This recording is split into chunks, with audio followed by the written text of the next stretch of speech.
baik. Sebelumnya silahkan perkenalkan diri Anda. Perkenalkan, saya Dea Melia dari Universitas Indraprasta. Kebetulan kemarin saya sudah mengajak Ibu untuk berkonsultasi. Oh ya, yang kemarin ngechat ya? Iya. Oh ya, dengan saudari Dea. Iya. Oke, baik. Ada yang bisa Ibu bantu? Iya, saya ingin menceritakan masalah pribadi saya sih, Bu. Oke.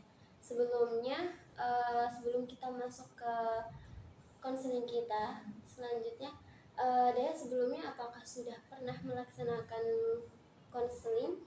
Belum sih, Bu. Oh, belum pernah ya. Oke, sebelumnya Ibu jelaskan dahulu ya mengenai konseling itu apa gitu ya. Jadi konseling itu adalah pertemuan antara konselor dan juga konseli, yaitu di sini saya Zulfa sebagai konselor dan Dea sebagai konseli, yaitu untuk memecahkan sebuah masalah yang sedang dihadapi oleh klien, yaitu Dea gitu ya. Dari sebelumnya perkenalkan juga, nama Ibu adalah Zulfa Rahma. Ibu dosen di sini dan Ibu bertugas di UPPK di kampus Universitas Indraprasta PGRI. Iya. Oke. Sebelumnya Ibu akan menjelaskan nih mengenai asas-asas yang ada di konseling ini. Ya. Apakah sebelumnya dia udah mengetahui? Belum sih, Bu. Oh ya, belum ya. Jadi di konseling ini kita itu ada beberapa asas ya, yaitu diantaranya ada asas kesukarelaan, asas keterbukaan, dan asas kerahasiaan. Ya, jadi asas yang pertama tadi ada asas kesukarelaan, yaitu bahwasanya dia ini datang ke sini atas niat dia sendiri tanpa adanya paksaan dari siapapun, dan juga adanya asas keterbukaan, yaitu bahwasanya nanti dia akan menceritakan segala apapun yang sedang dihadapi oleh dia.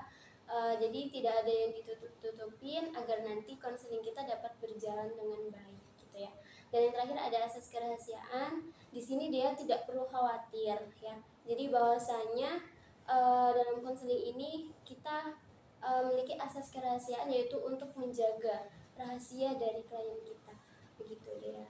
Baik, Bu. Sampai sini dia paham mengenai pengertian dari apa itu konseling dan apa itu asas-asasnya. Insya Allah sih ngerti sih, Bu. Oke, jadi dia di sini ke sini pun atas niat dia dari dia sendiri ya. Iya, saya niat emang mau berkonsultasi sih, Bu, sebenarnya. Karena emang kayak udah nggak bisa dipendem gitu loh. Iya.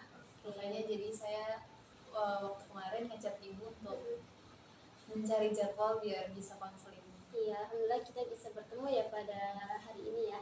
Oke, dan juga nanti Ibu harap nanti dia bisa lebih terbuka ya. Intinya nanti kita ngobrol santai aja, jadi agar lebih nyaman dan dia juga bisa menceritakan apa sih yang sedang dihadapi oleh dia, gitu ya. Dan dia juga apakah merasa yakin bahwasanya untuk menceritakan masalah-masalah dia. Insya Allah yakin sih, Bu. Oke, jadi Ibu harap dia bisa yakin bahwasanya emang insya Allah kami akan menjaga rahasia dia, gitu ya. Baik, baik kalau begitu boleh diceritakan nih apa sih masalah yang sedang dihadapi oleh dia? Jadi gini, Bu, saya waktu itu pernah deket sama seorang laki-laki. Iya. Beberapa kali emang sering main ketemu gitu, tapi emang nggak sesering itu sih. Kita kenal itu dari bulan November kalau nggak salah. Dianya juga seorang anggota, jadi kayak jarang bisa untuk ketemu. Paling kayak kita ketemu hanya selama sejauh ini sih kayak paling cuma 5 kali aja gitu. Terakhir itu di bulan pokoknya awal-awal Desember gitu deh, Bu. Entah awal Desember atau November, saya juga lupa sebenarnya. Ya, kita waktu itu terakhir ketemu gitu sebelum dia berangkat untuk tugas ke Papua. Ya, jadi sebelumnya emang dari pertemuan kita awal-awal tuh dia tuh pernah menyatakan cintanya kepada saya, tapi saya masih rada ragu. Ragunya tuh karena dia tuh punya trust issue sama masalah pribadinya dia. Punya trust issue-nya itu masalahnya mengenai kayak dia tuh pernah ditinggal nikah sama pasangan sebelumnya. Jadi dia waktu itu kan awal pendidikan itu kan emang kalau anggota itu suka jarang ada apa sih, kayak suka chatan tuh jarang ya, maksudnya kabar tuh jarang banget. Akhirnya setelah dia pulang pendidikan tiba-tiba tuh pasangannya dapat kabar bahwa pasangannya itu kayak menikah gitu sama yang lain tanpa laki-laki ini tahu. Terus akhirnya kayak saya juga untuk membalas perasaannya itu kayak sebenarnya saya udah sayang tapi kayak masih rada ragu karena takutnya ada hal yang nggak saya inginkan gitu. Terus pas sudah kayak gitu dia tuh sebelumnya kayak emang tapi saya ngomong menolaknya tuh kayak dengan baik-baik gitu loh Bu.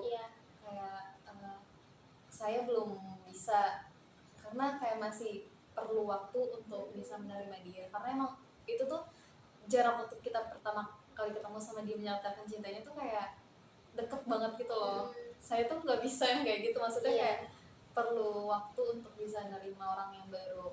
Terus pas udah kayak gitu kita deket, akhirnya deket tapi tuh ya udah hanya sebatas deket tanpa ada perasaan lebih sebagai pasangan gitu, enggak, cuma kayak sebagai teman aja. Terus sesudah itu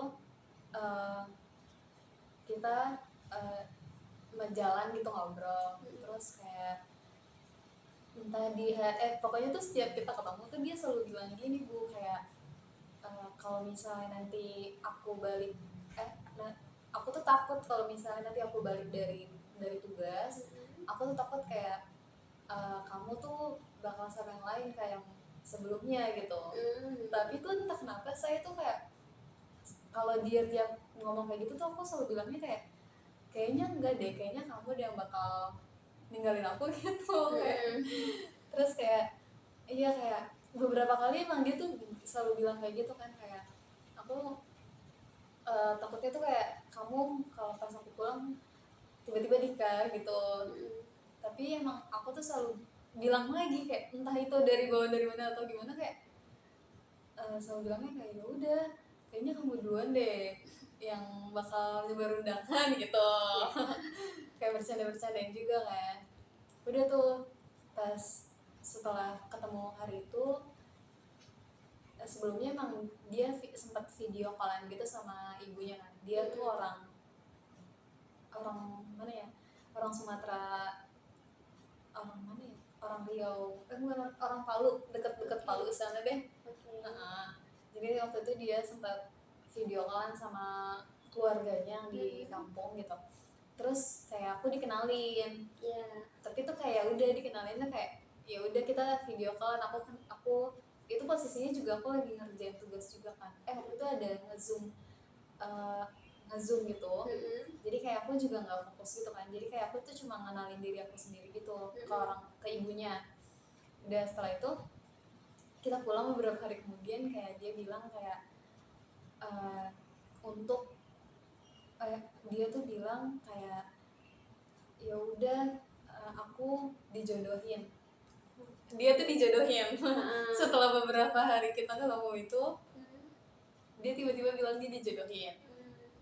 Terus kayak sebenarnya kayak aku juga pengen nyesek sih sebenarnya, kenapa nggak dari awal aja aku menerima dia. Tapi ada hal lain yang nggak bisa aku terima juga sebenarnya, jadi kayak makanya aku nggak bisa terima. Tapi pas dia bilang dia pengen dijodohin, aku kayak rada nyesek gitu sih sebenarnya, kayak ih parah banget. Terus setelah itu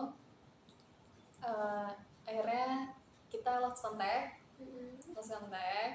Itu beberapa minggu setelah itu, sebulan kemudian kayaknya deh, dia akhirnya kan berangkat untuk tugas ke Papua.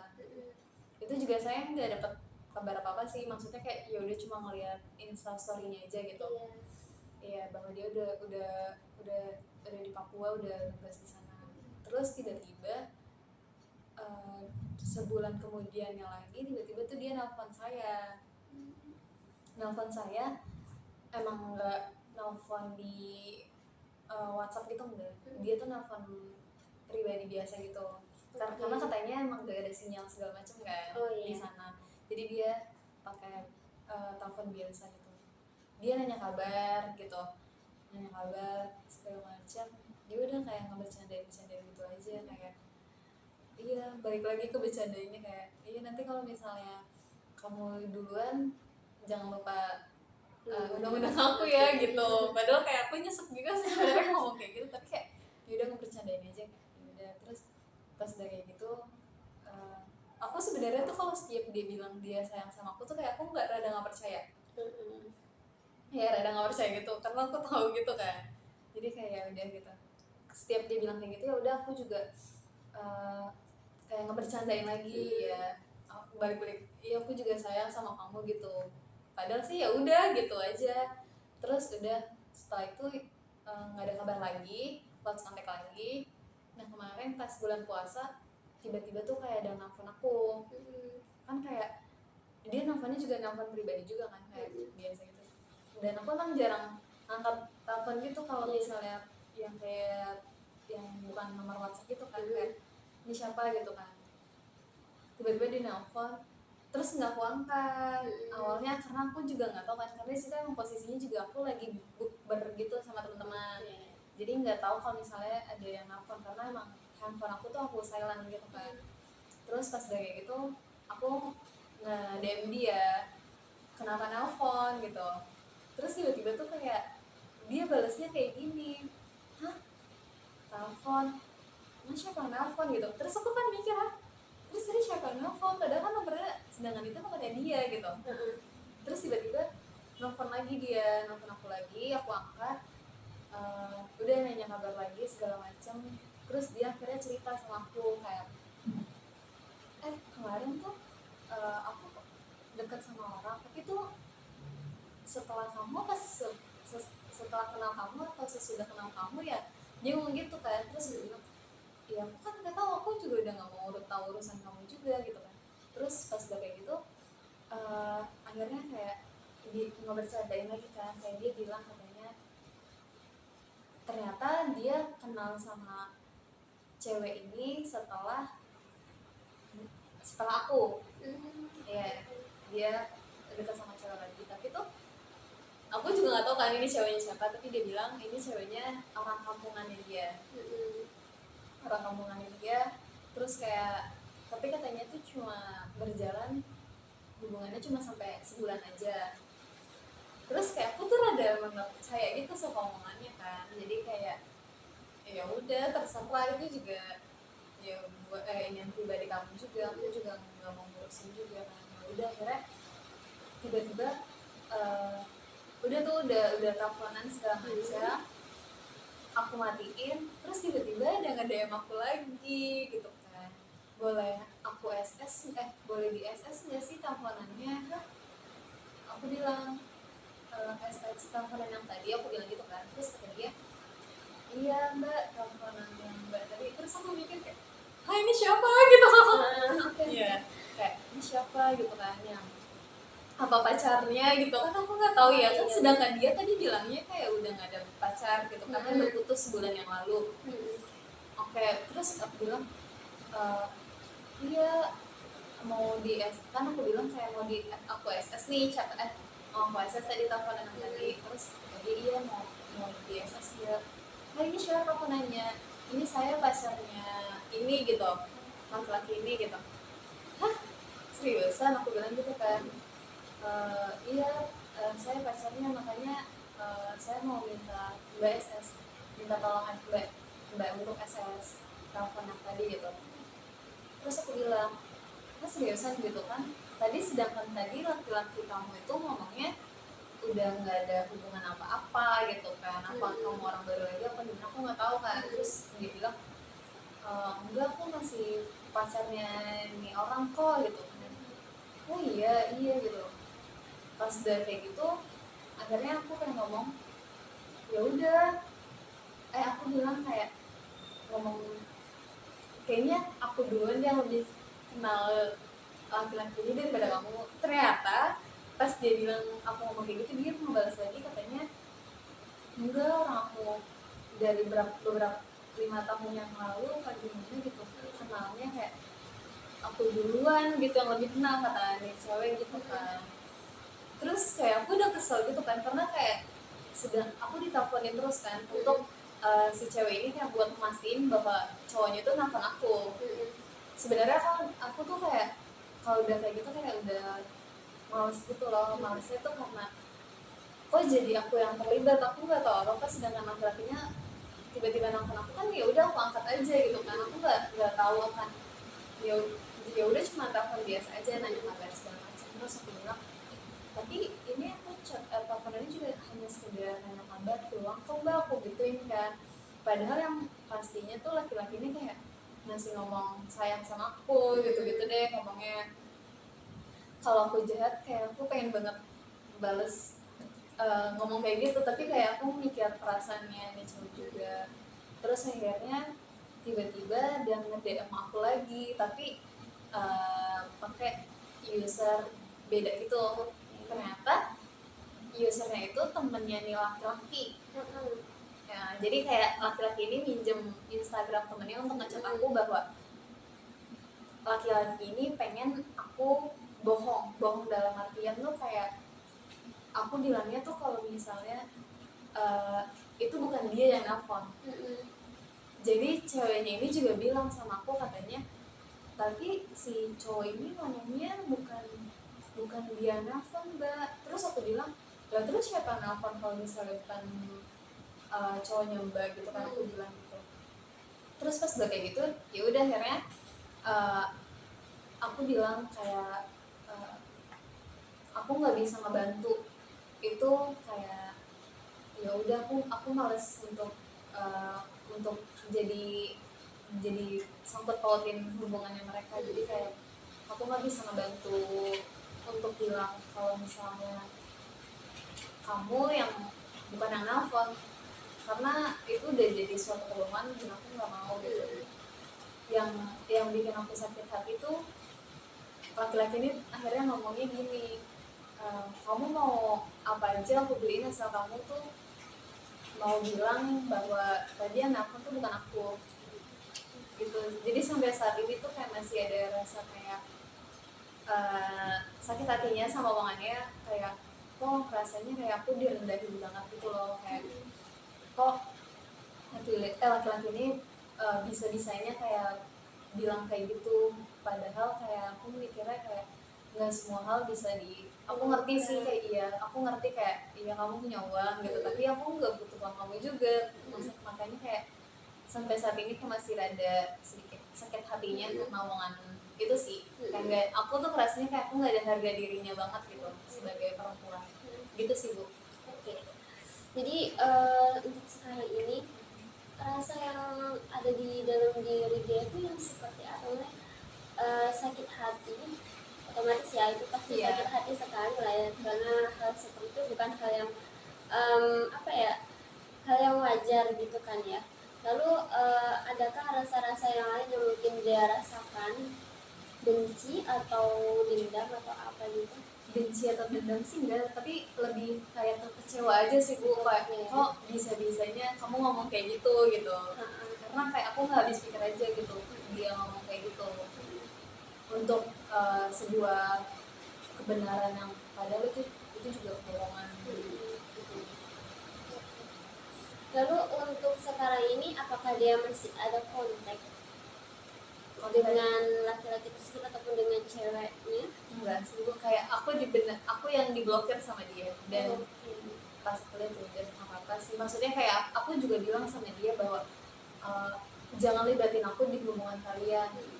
Aku udah bilang kayak gitu, makanya pas aku ngeliat WhatsApp segala macam, Instagramnya kayak aku udah diblokir sih. Jadi dari situ semua dia ingin ya, jadi dia sekarang udah mulai berusaha buat melupakan kejadian itu, tapi memang bagi diri dia memang itu sebuah hal yang tidak mudah gitu. Iya, karena kayak mikirnya kayak sampai sekarang kayak kok bisa ya kamu ngomong kayak gitu. Aku ngerti sih maksudnya, kayak omongan itu kayak Ya kalau buat kamu kayak nggak ada apa-apanya, tapi kayak buat aku kayak aku nggak ada harga dirinya banget sebagai perempuan gitu sih. Apakah dia sebelum dari kasus ini telah merasakan telah disakiti oleh orang lain atau bagaimana, atau emang ini yang pertama kali dan ini yang bikin dia itu sangat sakit hati dengan dia?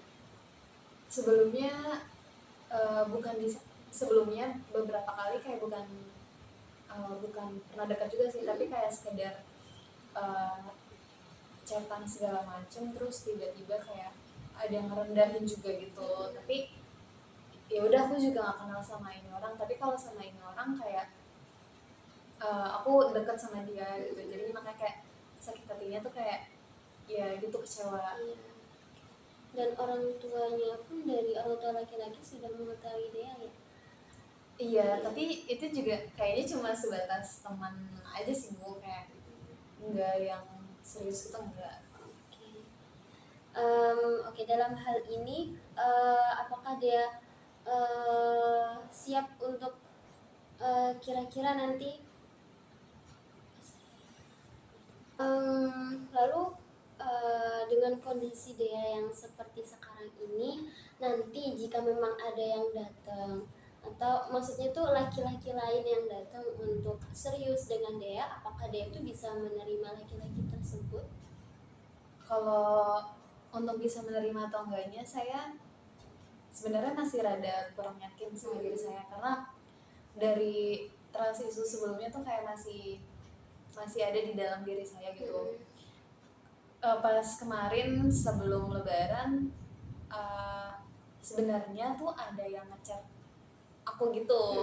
Emang aku juga kenal sama ini orang, tapi tuh emang nggak, ya udah hanya sebatas kenal aja gitu, nggak yang intens untuk komunikasi segala macam, enggak. Untuk komunikasi aja enggak, terus ketemuan juga enggak gitu. Ya udah cuma kayak hanya tahu aja gitu, beberapa cuma hanya 2 kali pernah jalan aja. Terus ini aku kenal sama ini laki-laki juga sebelum kenal sama cowok yang kemarin nyakitin aku gitu. Nah iya, terus tiba-tiba kemarin setelah masalah yang kemarin aku digituin sama ini laki-laki, akhirnya ada yang ngechat aku lagi gitu, nih orang, bahwasanya tuh katanya dia sebelumnya emang dia pernah menyatakan cintanya juga, tapi aku bilang aku belum siap. Sebenarnya untuk belum siap itu kayak aku tuh juga masih rada bingung sama diri aku sendiri gitu, kayak kok bisa ya, maksudnya kayak ada yang mau kenal nih sama kamu, tapi kok akunya nggak, belum bisa nerima gitu. Belum bisa nerimanya karena aku ngerasanya kan masih ada trust issue juga sebelumnya gitu. Akhirnya kemarin dia ngechat aku bilang kayak kalau misalnya aku mau serius sama kamu juga aku bisa aja gitu serius, tapi aku bilang aku belum siap. Tapi kalau misalnya emang kamu mau datang ke rumah segala macem, silakan aja datang ke rumah. Terus dia sempet nanya juga kayak, ini aku datang ke rumahnya bawa keluarga atau hanya aku aja sendiri gitu. Terus aku bilang itu terserah kamu sih mau. Sebenarnya kayak ada 50% kayak aku berharap sama ini orang, 50%nya juga aku belum yakin sama diri aku sendiri gitu Bu. Ya terus aku bilang kayak gitu. Akhirnya sehari sebelum Lebaran aku ketemu sama ini orang gitu. Ya dia ajak aku ketemu, akhirnya ketemu. Pas udah ketemu, ternyata dia mau ngebawa aku ke rumahnya. Ya akhirnya aku ke rumahnya dia, aku dikenalin sama keluarganya, kakaknya, ibu bapaknya gitu. Kebetulan dia tuh anak 2 bersaudara. Dia anak bontot, anak terakhir gitu, sedangkan kakaknya udah menikah. Akhirnya aku dikenalin ke keluarganya, diterima baik sama keluarganya. Terus pas setelah pulang aku kayak minta reviewnya gitu loh, kayak orang tua kamu gimana sama aku gitu. Terus ternyata responnya baik gitu, bahwa kayak orang tuanya juga bilang kalau misalnya emang kamu laki-laki yang mau serius sama aku, kayak datang ke rumah, bahwa maksudnya biar orang tuaku tuh tahu kalau misalnya kalau emang kemana-mana tuh ya udah sama dia gitu. Ya tapi sampai saat ini laki-laki ini belum ke rumahku. Tapi aku bilang, kamu kalau misalnya emang mau serius sama aku, aku ya udah nggak apa-apa datang aja ke rumah. Terus kemarin sempat bilang juga ke mama gitu, aku bilang kayak nanti kalau misalnya tiba-tiba ada laki-laki yang datang gitu mama gimana, aku bilang gitu. Oke. Tapi ini juga nggak untuk ke jenjang yang serius banget sih, maksudnya kayak kita masih sama-sama mau ngejar apa yang kita ingin. Dia juga masih ingin lulus juga, pengen ngelanjut sekolah lagi sama aku juga kayak gitu. Kayak gitu sih Bu. Oke. Jadi dengan datangnya laki-laki tersebut, dia itu rasa sakit hati atau rasa trauma itu terhadap laki-laki ya, itu sudah mulai berkurang berarti. Iya, sudah mulai kayak udah yang sakit hati kayak udah 30%-nya, sedangkan ya itu 80%. Oke, jadi udah lebih baik nih ketika dia bertemu dengan laki-laki yang mungkin emang lebih baik, yang emang lebih serius dengan dia, yang insya Allah itu tidak akan menyakiti dia, ya kan? Jadi dengan datangnya laki-laki tersebut bisa membuat dia itu lebih tenang. Jadi apakah yang dia rasakan terhadap laki-laki ini, maksudnya respon dari diri dia terhadap laki-laki tersebut, apakah sama dengan laki-laki sebelumnya? Maksudnya gimana sih? Kan untuk awal-awal kenal, misal ketika dia kenal dengan laki-laki yang telah menyakiti dia, awal dia tuh merasa emang benar-benar yakin sama dia, atau dengan laki-laki yang kedua ini dia sama yakinnya dengan laki-laki yang sebelumnya? Yakin atau enggaknya sebenarnya kayak masih rada nggak yakin gitu. Oke. Walaupun dia udah bilang sama aku kayak aku mau serius sama kamu gitu. Tapi sebelum dia, maksudnya kayak sampai saat ini dia belum ke rumah aku tuh kayak aku masih kurang yakin gitu. Walaupun dia bilang kayak kalau misalnya aku mau serius sama kamu, aku bisa aja kayak hari ini datang ke rumah kamu bawa keluarga gitu. Tapi sampai saat ini kayak aku tuh masih masih masih apa masih menunggu apa yang emang dia ucapkan itu loh. Akhirnya setelah itu kan kayak kita menjalani komitmen sama ini orang, aku menjalani komitmen sama ini orang dengan maksudnya ya udah kita ngejalanin aja gitu dulu. Mau gimana nantinya kalau memang jodoh insya Allah ada jalannya gitu. Ya aku sampai saat ini masih punya komitmen aja sih, tapi kalau untuk datang ke orang laki-laki datang ke rumah aku belum sih, karena dia juga masih entah dia masih memikirkan hal apa, aku juga nggak tahu. Jadi sampai sekarang tuh laki-laki tersebut belum datang ke dia gitu ya? Iya belum datang, belum kayak apa yang diomongin tuh belum Terrealisasi. Iya. Oke. Tapi dia masih 50% lah ya, antara yakin atau tidak. Iya. Gitu ya. Oke.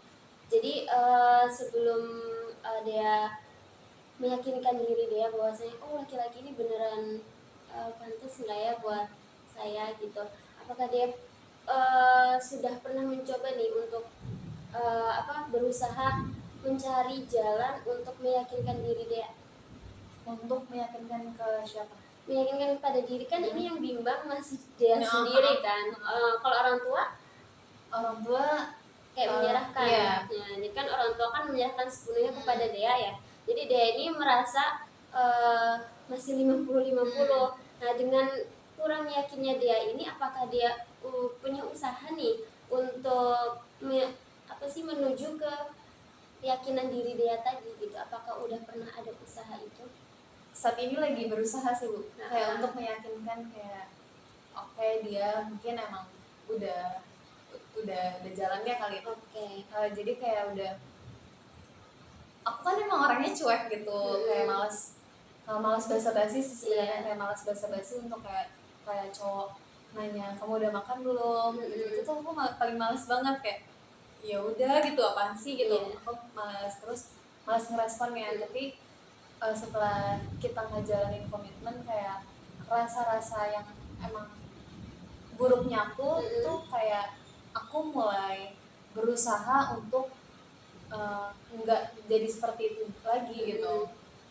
Jadi kayak lagi berusaha untuk aku bilang sama laki-lakinya kayak bahwa aku pengen menyembuhkan diri aku juga, makanya seiring nantinya berjalannya waktu tuh kayak aku pengen nantinya kalau misalnya udah waktunya pas gitu, aku pengen aku udah sembuh, kamu juga udah sembuh gitu.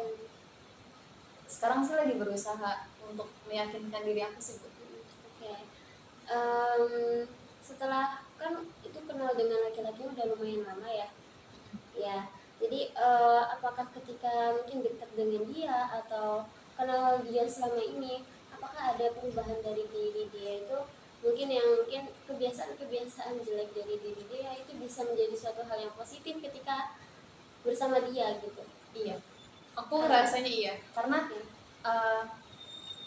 aku orangnya tertutup banget, nggak pernah cerita sama orang. Jadi kalau misalnya aku lagi ngerasa sakit, aku lagi ngerasa jatuh, aku lagi ngerasa down, aku tuh ngerasain ya udah diri aku sendiri yang tahu gitu, tanpa orang orang lain tahu.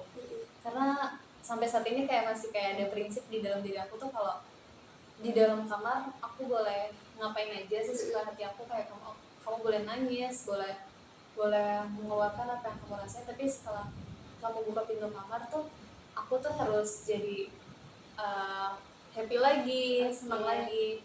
Tapi kalau misalnya sama dia tuh kayak aku akhirnya berani untuk bercerita, kayak aku menceritakan banyak hal sama dia. Terus aku menceritakan, aku sebelumnya kan emang kalau misalnya dekat sama laki-laki tuh nggak pernah deket sampai cerita tentang keluarga tuh nggak pernah. Tapi sama dia tuh kayak aku sampai keburukannya keluarga tuh, kayak keluarga aku tuh kayak dia tahu akhirnya. Jadi kayak aku bilang, kamu kok emang yakin sama aku gitu kan, setelah tahu uh, keluarga aku kayak ini bla bla bla bla segala macam. Terus dia bilang, aku yakin deh sama kamu, kalau misalnya kamu yakin, ngapain aku bawa kamu ke rumah gitu. Gitu sih. Ya. Jadi dari sini sudah mulai kelihatan ya sebenarnya tuh dari laki-laki ini mungkin bisa dibilang menjadi penyembuh dari trauma dia yang sebelumnya. Bahwasanya laki-laki yang sebelumnya kan memang dia udah berjanji juga kan bahwasanya akan serius dengan dia sebelumnya, tapi ternyata dia tidak sesuai dengan ekspektasi dia dan akhirnya bikin dia sakit hati dan kecewa dengan laki-laki gitu ya. Dan alhamdulillah dengan datangnya laki-laki yang lain, yang satu ini, dia itu bisa apa ya, kayak bisa mengobati diri dia gitu ya. Iya, kayak jadi yang tadinya aku nggak berani untuk bercerita sama orang lain, akhirnya aku berani bercerita sama orang lain gitu. Apalagi sama laki-laki gitu kan, kayak akhirnya aku berani untuk speak up. Kayak aku rasa kayak aku lagi sakit, aku lagi bla bla bla bla bla, aku lagi nangis segala macam gitu. Ya dan jadinya aku jadi gimana ya, jadi kayak ngerasa aku punya rumah gitu selain keluarga gitu. Jadi hal positifnya itu sih, kayak aku jadi dan berani untuk bercerita sama orang lain. Jadi dia merasa lebih nyaman gitu ya dengan laki-laki ini dibandingkan dengan laki-laki yang sebelumnya gitu. Karena emang bisa diajak komunikasinya baik sih. Iya sefrekuensi juga ya gitu. Dan alhamdulillah ternyata keluarga pun responnya menyerahkan semuanya kepada Dea nih. Kalau dari keluarga Dea, jadi kan sekarang tinggal dari dia sendiri. Jadi nanti ketika emang dia telah merealisasikan ucapan dia bahwasanya dia akan beneran datang, mungkin untuk lebih meyakinkan diri dia, mungkin apa yang ini kan kita nggak pernah tahu nih, kan dia belum datang sekarang.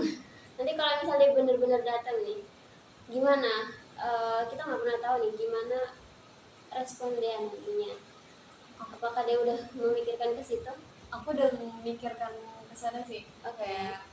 Kayaknya kalau misalnya dia benar-benar datang ke rumah, kayak aku bakal stuck di dia gitu.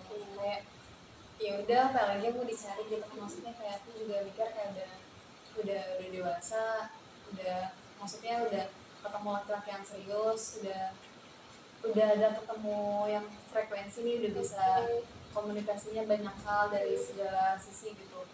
Dan kalau misalnya ada perdebatan juga nggak ada yang salah, nggak ada yang benar, jadi kayak kita sama-sama mencari jalan keluarnya gitu. Jadi kalau misalnya ada laki-laki ini beneran datang ke aku, kayaknya kayak aku bakal menerima itu sih. Karena itu udah jadi pikiran aku akhir-akhir ini gitu. Jadi oke, jadi dari sini bisa disimpulkan ya bahwasannya Dea ini yang awalnya memiliki trauma terhadap laki-laki yang telah menyakiti hati Dea dengan kejadian yang telah dia ceritakan tadi, dengan datangnya perempuan yang ternyata mungkin pasangan dia yang lebih lama, dan akhirnya dia eh, merasakan nih gimana kecewa dari diri dia, dan itu ternyata telah disembuhkan oleh laki-laki yang datang beberapa waktu ini kepada Dea gitu ya. Jadi dan Dea pun telah mengusahakan diri dia, meyakinkan diri dia dengan adanya ternyata adanya perubahan dari sisi negatif Dea, maksudnya itu dari sifat yang mungkin eh, kurang positif menjadi hal yang lebih positif lagi gitu kan ketika bertemu dengan laki-laki ini gitu. Dan ternyata dia pun telah merasakan gimana kenyamanan dan gimana sefrekuensi dengan laki-laki tersebut. Jadi begitu ya, Dek? Iya. Oke. Jadi nanti tinggal gimana nanti ketika emang beneran dia datang dan gimana dia bisa menerima laki-laki tersebut, karena kita nggak pernah tahu, karena kan biasanya eh, ketika mau menjajaki ke jenjang yang lebih serius pasti banyak sekali cobaan. Oke, jadi nanti dia harus benar-benar mungkin bisa menyiapkan itu ya. Oke, apakah dia sekarang benar-benar udah siap nih nanti untuk jika memang nanti dengan segala resiko yang ada yang untuk menuju ke jenjang yang lebih serius, apakah dia telah menyiapkannya? Sejauh ini udah sih, kayak beberapa kali kayak aku udah memikirkan hal itu, terus aku juga udah bilang sama, maksudnya kita udah ada komunikasinya kayak nanti kalau misalnya setelah ini bla bla bla bla tuh kayak udah ada komunikasinya gitu, maksudnya apa yang bakal kita lakuin gitu, karena aku juga maksudnya pengen lulus dulu, dia pengen lulus juga karena tertunda beberapa tahun, dia masih banyak hal gitu kan. Ya jadi kayak setelah ini katanya dia juga mau lanjut sekolah lagi ngambil advokat, jadinya kayak aku juga memikirkan banyak hal sih sebenarnya. Oke, dari sini berarti um, dari diri dia pun udah yakin nih ya. Berarti sekarang dari kekecewaan yang dari mungkin tadi 80% terus menjadi 30%, terus sekarang apakah sudah menjadi 0% untuk keyakinan tersebut? Kayak udah tinggal 10% ya, karena dia belum datang ke rumah, jadi kayak aku masih rada-rada kayak kurang yakin gitu sih. Jadi tinggal 10%-nya aja, tinggal gimana nanti dia datang, berarti dia telah yakin kepada laki-laki tersebut. Oke, jadi dengan ini berarti terjadi perkembangan dari dalam diri dia sendiri, dari yang tadi sakit hati terhadap laki-laki itu 80%, terus berkurang jadi 30%, dan alhamdulillah sekarang sudah menjadi 10%, dan tinggal dianya yang datang nanti ya. Oke, jadi mungkin nanti dia bisa jadi apa ada hal lain yang bisa bikin dia tuh lebih yakin kepada dia? Sebenarnya ada Bu, kayak lebih yakinnya tuh kenapa aku bisa kayak yakin banget gitu juga sama dia tuh karena aku dibikin speechless gitu sama dia, kayak bahwa kayak dia bilangnya kayak aku nggak ngechat kamu bukan berarti aku nggak sayang sama kamu, bukan aku nggak merhatiin kamu segala macam, tapi tuh aku selama setahun ini kayak aku merhatiin kamu, tapi aku merhatiin dari jauh aja gitu, aku lebih ngayak mastiin kayak kamu tuh setahun itu ngapain aja gitu. Ternyata selama setahun ini juga aku nggak sampai pacaran sama yang lain gitu, masih benar-benar sendiri gitu sih. Yang lebih kayak yakinnya tuh kayak gitu, aku dibikin speechless banget. Ternyata tuh kayak masih ada orang yang emang merhatiin aku gitu, walaupun aku tuh nggak tahu sama sekali gitu. Walaupun aku juga mikirnya, aku juga sempat nggak mikir sampai sejauh ini sama ini orang, karena emang jarang banget kontekan, jarang banget ketemu, kayak udah 2 tahun kayak ketemunya cuma 2 kali aja gitu. Kontekan juga cuma sekedar nanya udah makan belum, udah, terus itu udah, terus lebihnya kayak aku yang lebih cerita. Tapi setelah aku cerita udah nggak kontekan lagi, cuma sekedar itu aja. Tapi pas dia bilang kayak gitu aku jadi speechless banget gitu. Oke. Jadi hal ini pun yang lebih membuat dia itu lebih yakin nih kepada laki-laki ini gitu kan.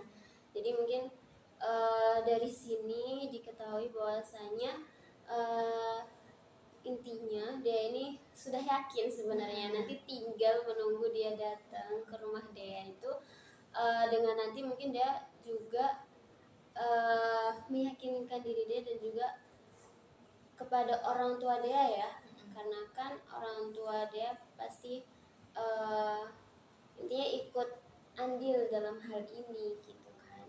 Jadi intinya dia tinggal menunggu dia datang, nanti tinggal istikharah dia bagaimana jawabannya, atau mungkin dia bisa mulai istikharahnya mulai dari sekarang, minta petunjuk juga sama Allah gimana baiknya, jika memang dia yang terbaik sejauh apapun dia ya kan.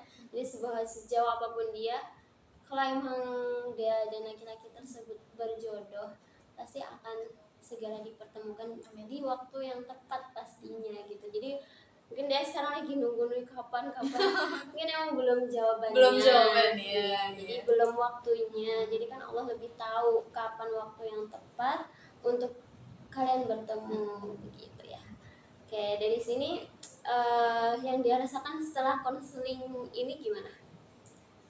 Setelah konseling ini kayak aku ngerasa kayak lega sih, karena kayak apa yang kemarin aku sempat sakit hati yang kemarin tuh kayak ya udah lebih menerima aja, bahwa ya udah nggak apa-apa, maksudnya mungkin kita juga nggak bisa mengkontrol gitu apa yang mereka ucapin ke kita gitu. Jadi kayak lebih ya udah, mungkin laki-laki ini emang nggak baik buat aku, mungkin emang ini udah jalannya kenapa kemarin aku nggak nerima dia. Ternyata kejelekannya baru diketahuin tuh baru ini gitu.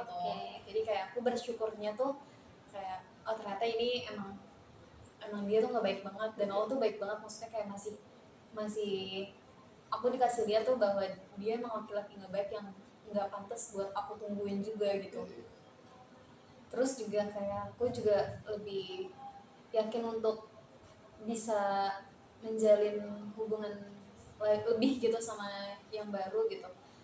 Kayak mungkin dengan kayak tadi ibu bilang kayak istikharah segala macam, kan sampai saat ini juga aku masih menunggu kapan-kapannya kan. Iya, oke. Ya mungkin nanti setelah istikharah ada jalannya gitu kan, entah dia emang beneran ditakdirin buat aku atau enggak, itu wallahu alam sebenarnya sih sebenarnya. Iya, jadi kayak udah lebih sebenarnya minta petunjuk juga bukan untuk apa, tapi kayak untuk menenangkan hati juga sih sebenarnya. Seperti itu sih Bu. Oke.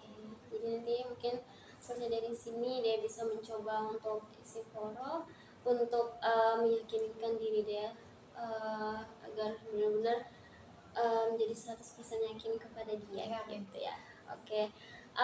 Mungkin dari tadi yang dari dia sampaikan, dia merasakan bahwasanya dari konseling ini dia udah merasa lebih baik lagi, dia juga udah bisa menemukan nih diri, bisa menemukan sakit hati yang kemarin jadi 80 yang kemarin 80% jadi 50% jadi 30%, dan akhirnya 10%, dan insya Allah nanti semoga bisa jadi 0% benar-benar gitu ya. Oke, mungkin untuk konseling kita cukupkan sampai di sini. Nanti jika memang ada yang dia ingin sampaikan atau emang dia ingin cerita lagi tentang hasil dari istikharah dia, mungkin nanti jika dia emang ingin datang kembali silahkan gitu ya. Nanti mungkin bisa kontak ibu lewat WA, lalu nanti kita janjian kapan kita ketemunya kembali. Jadi nanti kita bisa ngobrol lagi, bisa menemukan nih gimana sih pemecahan masalah dari masalah yang telah dia hadapin gitu ya. Oke, jadi mungkin itu aja dari ibu. Terima kasih juga atas kedatangannya nih, atas kepercayaannya juga, atas keterbukaannya untuk menyampaikan segala ceritanya, dan udah yakin bahwasanya memang rahasia ini benar-benar kami jaga dengan sebaik-baiknya. Begitu ya. Ya, aku juga makasih banget kayak udah ada waktunya ibu untuk meluangkan waktunya untuk aku bercerita gitu. Terima kasih bu. Mungkin nanti lain waktu aku bakal chat lagi untuk pertemuan selanjutnya. Oke. Ya, aku pamit dulu ya bu. Oke, baik. Terima kasih ya. Hati-hati di Assalamualaikum. jalan. Oke, waalaikumsalam.